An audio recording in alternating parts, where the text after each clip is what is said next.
এই মুহূর্তে যুবসাথী প্রকল্পকে নিয়ে একটি গুরুত্বপূর্ণ আপডেট উঠে এসেছে। এই যুবসাথী প্রকল্পে কাদের আবেদন সাবমিট করা হলো এবং কাদের আবেদন এখনো পর্যন্ত সাবমিট করা হয়নি। যদি আপনারা স্ট্যাটাস চেক করতে যান বা স্ট্যাটাস চেক করতে গেলে ফর্ম দেখাচ্ছে, স্ট্যাটাস দেখাচ্ছে না, তাহলে আপনাদের কি করতে হবে সমস্ত কিছু জানাবো আজকের এই ভিডিওতে। তো আশা রাখবো ভিডিওটিতে আপনারা প্রত্যেকেই প্রথম থেকে শেষ পর্যন্ত সঙ্গে থাকবেন এবং নতুন হয়ে থাকলে চ্যানেলটিকে সাবস্ক্রাইব করে পাশের দেওয়া বেল আইকনটিকেও প্রেস করে অল নোটিফিকেশনটিকে বাজিয়ে দেবেন। দেখুন বন্ধুরা, ইতিমধ্যেই গোটা পশ্চিমবঙ্গ জুড়ে এই যুবসাথী প্রকল্পকে নিয়ে কিন্তু একটা বড় চর্চা চলছে। পশ্চিমবঙ্গের বিভিন্ন জায়গায়, বিভিন্ন জেলায় অঞ্চলে, ব্লকে এই যুবসাথী প্রকল্পের কিন্তু ফর্ম ফিল আপ এখনো পর্যন্ত চলছে। আপনারা প্রত্যেকেই জানেন যে যুবসাথী প্রকল্পের ফর্ম ফিল আপের লাস্ট ডেট রয়েছে 26শে ফেব্রুয়ারি। এর মধ্যেই যুবসাথী প্রকল্পের ফর্ম ফিল আপ কিন্তু আপনাদের শেষ করতে হবে, তাই তো? এটাই তো জানেন। অনেকেই আপনারা এই যুবসাথী প্রকল্পের ফর্ম ফিল আপ করে ফেলেছেন বা যেদিন থেকে এই প্রকল্পের সূচনা শুরু হয়েছে, যে প্রকল্প নিয়ে যে ক্যাম্প শুরু হয়েছে, সেই ক্যাম্পে গিয়ে আপনারা ফর্ম জমা দিয়েছেন, কিন্তু এখনো পর্যন্ত আপনার ফর্মটি সাবমিট হলো কিনা সেটা আপনারা চেক করতে পারছেন না। যদি চেক করতে, অনেকেই চেক করছে এবং চেক করে দেখা যাচ্ছে যে স্ট্যাটাস দেখাচ্ছে না, সেক্ষেত্রে কি আপনাদের আবারও নতুন করে ফর্ম সাবমিট করতে হবে বা সেক্ষেত্রে আপনাদের কি করতে হবে সমস্ত কিছু জানাবো। তো একটু ধৈর্য সহকারে আপনাদের এই ভিডিওটি দেখতে হবে। তো দেখুন বন্ধুরা, আমি সরাসরি আপনাদেরকে একদম অনলাইনে গিয়ে একদম পরিষ্কারভাবে বিষয়টি আপনাদেরকে বুঝিয়ে দেব যে আপনারা নিজেদের স্ট্যাটাসটি কিভাবে দেখবেন। এই যুবসাথী প্রকল্পের যে স্ট্যাটাস, সেই স্ট্যাটাসটি আপনারা কিভাবে দেখবেন এবং কিভাবে আপনারা বুঝতে পারবেন যে এই যুবসাথী প্রকল্পে আপনি যে ফর্মটি জমা দিয়েছেন সেই ফর্মটি সাবমিট হলো কি না। তো সেটি আমি পরিষ্কার আপনাদেরকে দেখিয়ে দেব। তো অন স্ক্রিনে আপনারা পরিষ্কার দেখতে পাচ্ছেন যুবসাথীর অফিসিয়াল পোর্টাল, দেখতে পাচ্ছেন যুবসাথী.web.gov.in। এই যে একটি নতুন পোর্টাল, এটি কিন্তু লঞ্চ করা হয়েছে রাজ্য সরকারের তরফ থেকে। এই নতুন পোর্টালে গিয়ে কিন্তু আপনারা স্ট্যাটাস চেক করতে পারবেন এবং এখনো পর্যন্ত যেহেতু অ্যাপ্লাই চলছে যুবসাথী প্রকল্পের, অনলাইনেও কিন্তু আপনারা ফর্ম সাবমিট করতে পারেন।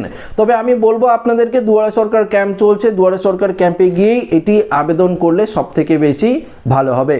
তো দেখুন, এখানে লেখা রয়েছে চেক স্ট্যাটাস, এখানে আপনাদের ক্লিক করতে হবে।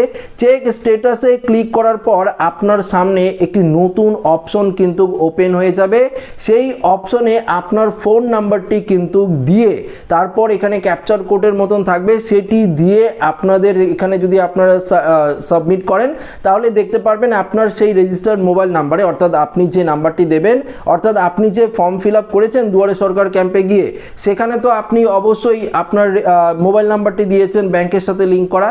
তো সেই মোবাইল নাম্বারটি দিয়ে যদি আপনারা এখানে চেক করেন তাহলে কিন্তু পরিষ্কার আপনারা দেখতে পারবেন এই যে যুবসাথী প্রকল্পে আপনার ফর্মটি সাবমিট হলো কি না।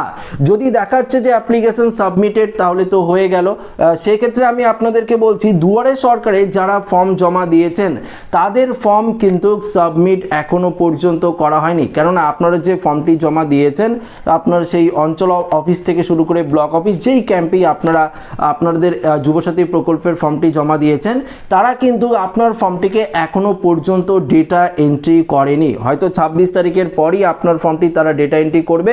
ডেটা এন্ট্রি করলে, আপনার ফর্মটি যদি তারা ডেটা এন্ট্রি করে, তখন আপনারা যদি চেক স্ট্যাটাসে গিয়ে স্ট্যাটাসে চেক করেন তাহলে কিন্তু দেখতে পারবেন যে আপনার ফর্মটি সাবমিট দেখাচ্ছে।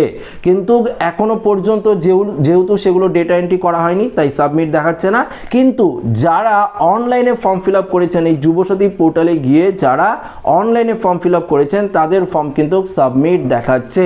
কিন্তু এবার আপনারা প্রশ্ন আমাকে করতেই পারেন যে দাদা, আমরা তো দুয়ারে সরকার ক্যাম্পে গিয়ে জমা দিয়েছি, কিন্তু স্ট্যাটাস চেক করতে গেলে দেখাচ্ছে পুরো ফর্মটাই আমার সামনে চলে আসছে, আমি কি আবার ফর্মটি সাবমিট করব? দেখুন, এটা আপনার ব্যাপার, একান্তই আপনার ব্যক্তিগত ব্যাপার। আপনি যদি চান যে আপনি ফর্মটিকে এখানে নিজের থেকেই সাবমিট করবেন অনলাইনের মাধ্যমে, এখনো পর্যন্ত যদি আপনার ফর্মটি সাবমিট না হয়ে থাকে, সেক্ষেত্রে আপনি অনলাইনে সাবমিট করতেই পারেন। কিন্তু যখন আপনার ফর্মটি অফলাইনে আপনারা জমা দিয়েছেন, সেটি যখন ডেটা এন্ট্রি করা হবে, তখন তারা ডেটা এন্ট্রি করতে গিয়ে দেখবে আপনার ফর্মটি অলরেডি সাবমিটেড, তাহলে আপনি নিজে থেকেই সাবমিট করে ফেলেছেন, সেক্ষেত্রে তারা আর আপনার ফর্মটি সাবমিট করবে না। কিন্তু আপনি যদি নিজে থেকেই সাবমিট না করেন বা অনলাইন অ্যাপ্লাই না করেন, তাহলে কিন্তু আপনি যেখানে ফর্মটি জমা দিয়েছেন দুয়ারে সরকার ক্যাম্পে, তখন সেই যে সমস্ত ফর্মগুলো একসাথেই তো সাবমিট করা হবে, একসাথেই তো ডেটা এন্ট্রি করা হবে এক এক করে। তো যখন তারা ডেটা এন্ট্রি করবে তার পরবর্তীতেই আপনার ফর্মটি কিন্তু আপনারা দেখতে পারবেন লাইভ স্ট্যাটাসে যে আপনার ফর্মটি সাবমিট হলো কি না। যদি সাবমিট হয়ে যায় তাহলে অ্যাপ্লিকেশন নাম্বার দেখতে পারবেন, সাবমিট হয়ে গেল। তারপর দেখবেন ব্যাংক ভ্যালিডেশন থেকে শুরু করে যেই সমস্ত স্ট্যাটাসগুলো একের পর এক আপডেট নেবে, সেগুলো কিন্তু আপনারা পরবর্তী স্টেপে দেখতে পারবেন। তো আশা করি এই আপডেটটিতে আপনারা সঠিক ইনফরমেশন পেলেন এবং বুঝতে পারলেন যে স্ট্যাটাস কিভাবে চেক করতে হবে, এবং যারা আপনারা অফলাইনে ফর্ম জমা দিয়েছেন দুয়ারে সরকার ক্যাম্পে গিয়ে, তাদেরও কোনো সমস্যা হবে না, কেননা আপনার ফর্মটি ডেটা এন্ট্রি করলেই কিন্তু হয়ে যাবে, এবং আপনার ফর্মটিও কিন্তু পরবর্তী যখন আপনি স্ট্যাটাস চেক করবেন দুয়ারে সরকার যে স্লিপটি রয়েছে সেটি দিয়ে, সেক্ষেত্রে কিন্তু আপনি নিজে থেকেই দেখতে পারবেন। ফোন নাম্বার দিয়ে দেখা যাচ্ছে, সেটি থেকে আপনারা নিজেরাই স্ট্যাটাস চেক করে দেখতে পারবেন। তো আশা রাখবো ভিডিওটি প্রত্যেকের ভালো লেগেছে। ভিডিওটি ভালো লাগলে লাইক করবেন, সাথে শেয়ার করবেন, নতুন থাকলে চ্যানেলটিকে সাবস্ক্রাইব করে আমাদের সঙ্গে জুড়ে থাকবেন। ধন্যবাদ।